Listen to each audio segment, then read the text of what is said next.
وہ جب پیدا ہوا تو اس کا باپ مر چکا تھا، لیکن وہ ذہین اتنا تھا کہ 24 برس تک رائل سوسائٹی کا صدر رہا۔ دنیا اسے فادر آف گریوٹی کے نام سے بھی جانتی ہے۔ دوستو، اس جینیس کا نام آئزیک نیوٹن تھا۔ آج کی اس ویڈیو میں ہم اسی جینیس کی بایوگرافی کو دیکھیں گے۔ تو friends, I am Inam and you are watching my YouTube channel.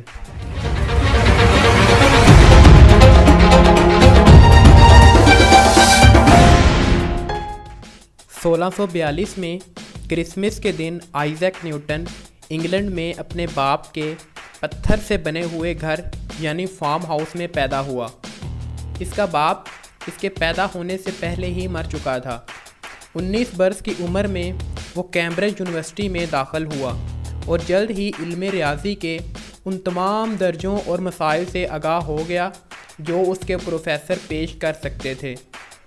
اس نے علم ریاضی میں اپنی ترقی جاری رکھی اور کچھ ایسی اور دریافتیں بھی کیں جو صحیح معنوں میں دریافتیں تھیں۔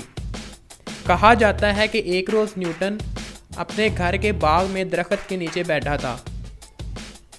اس نے ایک سیب کو زمین پر نیچے گرتے دیکھا۔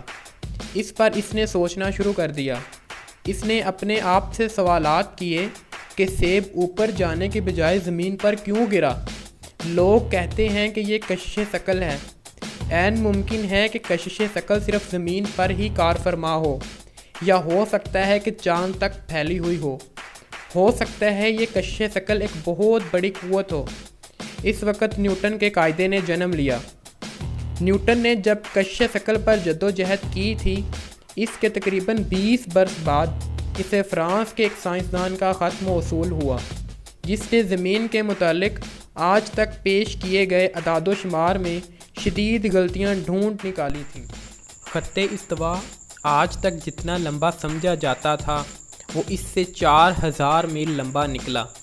جس وقت نیوٹن نے یہ خبر سنی تو وہ پھر اپنے تخمینوں کی طرف پلٹا جنہیں وہ کئی برس پہلے ترک کر چکا تھا۔ اب درست اعداد و شمار کی بدولت وہ آخرکار درست نتیجے نکالنے میں کامیاب ہو گیا۔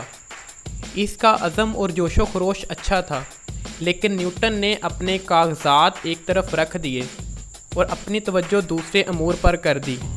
ایک دن اس کے دوست اور عظیم ماہر فلکیات ہیلی، جس کے نام پر ایک سیارے کا نام ہیلی رکھا گیا، کو معلوم ہوا کہ نیوٹن نے کشش ثقل پر کام کیا ہے۔ وہ اس سے متعلق اس سے ملنے آیا۔ کیا تم واقعی ہی بتا سکتے ہو کہ سورج کے قریب ایک سیارے کی گزرگاہ کیا ہے؟ تمہیں یہ معلوم کیسے ہوا؟ اچھا، تو وہ اعداد و شمار کہاں ہیں؟ نیوٹن نے انہیں تلاش کیا، لیکن واقعی ہی وہ اسے نہ مل سکے۔ وہ بھول گیا تھا کہ اس نے یہ کاغذات کہاں رکھے ہیں۔ بہرحال وہ اپنے دوست کی خاطر کام کرنے بیٹھ گیا اور اس سوال کو دوبارہ حل کیا۔ ہیلی نے حیرت انگیز نظروں سے نیوٹن کی طرف دیکھا اور بولا کہ یہ ایک حیرت انگیز دریافت ہے، تاریخ کی سب سے بڑی دریافت، اور اسے شائع کیا جانا چاہیے۔ اگر ہیلی نہ ہوتا تو شاید یہ کتاب کبھی شائع نہ ہوتی۔ اس کا نتیجہ یہ ہوا کہ 1687 میں وہ کتاب شائع ہوئی جس نے آئزیک نیوٹن کے نام کو سائنس کی تاریخ کے ہمیشہ کے لیے منسلک کر دیا۔ ان دنوں چونکہ عالموں کی انٹرنیشنل لینگویج لیٹن تھی، لہٰذا یہ کتاب بھی لیٹن لینگویج میں لکھی گئی اور اس کا عنوان بہت لمبا تھا۔ اب اس کتاب کے نام کو اسی کے ایک ورڈ پرنسپیا تک مختصر کر دیا گیا۔ اب یہ کتاب میتھمیٹیکل پرنسپل کے نام سے معروف ہے۔ یہ بات قطعاً حیران کن نہیں ہے کہ ایسا ذہین آدمی 24 سال تک رائل سوسائٹی کا صدر چنا جاتا رہا۔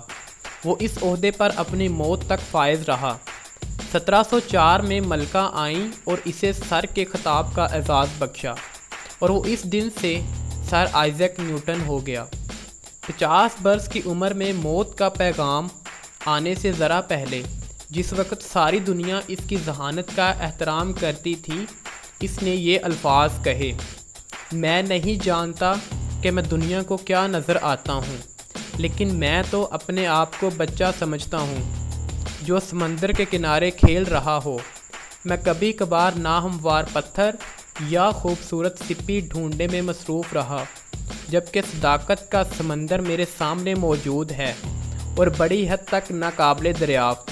یہ الفاظ اس شخص نے کہے جس کے متعلق کہا جاتا ہے کہ اس کی ذہانت کا اندازہ لگانا ناممکن ہے۔ نیپچون کی دریافت بھی نیوٹن کے قوانین کی بنیاد پر ہوئی، اور یہ سب دریافتیں سر آئیزیک نیوٹن کو دفنانے کے ایک صدی بعد ظہور میں آئیں۔